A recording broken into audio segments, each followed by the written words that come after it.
আমেরিকাতে বাচ্চাদের পড়ালেখা নিয়ে আজকে কয়েকটা কথা শেয়ার করব। আশা করি ভিডিওটা পুরো দেখবেন। দেখেন কত সুন্দরভাবে বাচ্চারা স্কুলে যাচ্ছে। এখানে মা বাবারাও সাথে আসতে হয়, না হয় স্কুলে নেবে না।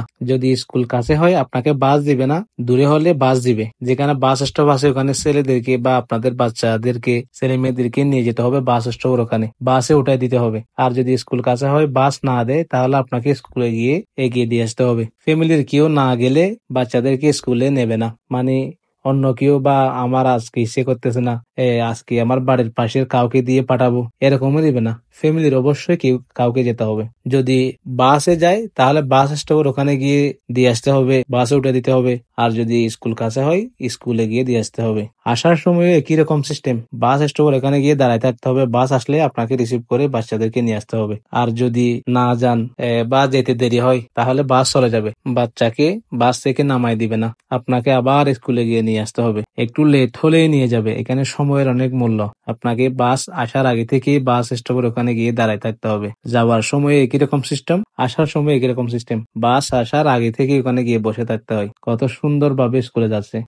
আমরা যখন দেশে থাকতাম তখন ছোট থাকতে পাঠাই দিত স্কুলে চলে যাও, নিজেরা চলে যেতাম। এখানে এরকম না, অবশ্যই গার্জেন যেতে হবে, না হয় বাচ্চাদেরকে নেবে না। এরকম ঠান্ডার মধ্যেও আপনি স্কুলে না পাঠাই পারবেন না। অনেক ঠান্ডা, বাচ্চাদেরকে আদর করে আজকে ঠান্ডা বেশি স্কুলে পাঠাবো না, আরেকদিন যাবে, এটাও পারবেন না। যদি বাচ্চারা অসুস্থ হয় বা কিছু হয় তাহলে সেটাও আগে থেকে বলে রাখতে হবে। যদি কোনো কারণে মানে বাচ্চাদেরকে স্কুলে না পাঠান, স্কুল থেকে ফোন দিবে আগে আপনাকে, কেন স্কুলে যায় না এটা যদি সঠিক জবাব দিতে না পারেন তাহলে আপনার জন্য কোর্টে ওরা কমপ্লেন দেবে, আপনাকে কোর্টে গিয়ে জবাবদিহি করে আসতে হবে। আপনি সঠিক জবাব দিতে না পারলে, কোনো কারণ দেখাতে না পারলে আপনার কাছ থেকে ছেলেকে আলাদা করে ফেলবে, বাচ্চাদেরকে আলাদা করে নিয়ে যাবে, এরা লেখাপড়া বা এরা পড়াশোনা করাবে।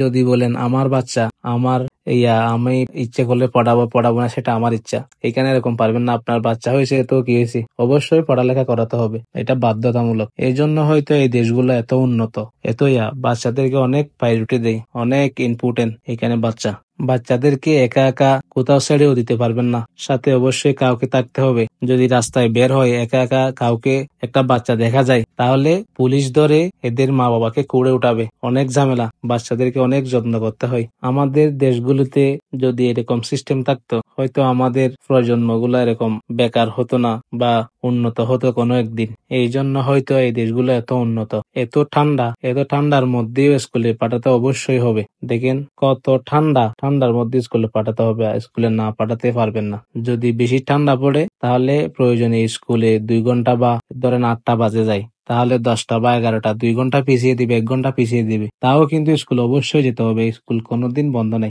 স্কুলে কোনোদিন অফ নাই, স্কুল ছুটি নেই, অবশ্যই স্কুলে যেতে হবে। এই দেশগুলোতে 12 ক্লাস পর্যন্ত অবশ্যই পড়তে হবে, এটা বাধ্যতামূলক। 12 ক্লাস পর্যন্ত সম্পূর্ণ খরচ এটা গভর্নমেন্ট থেকে বহন করবে, আপনাকে বাধ্যতামূলক পড়তে হবে। যদি না পড়েন, কেন পড়তেছেন না, এটা আপনাকে জবাবদিহি করতে হবে। আপনি 12 ক্লাস শেষ করার পরে আপনি পড়বেন না কি পড়বেন না সেটা আপনার ইচ্ছা, আপনি না পড়লেও পারবেন, পড়লেও পারবেন, চাকরি করেন বা যেটা করেন সেটা আপনার ইচ্ছা, কিন্তু 12 ক্লাস পর্যন্ত অবশ্যই পড়তে হবে।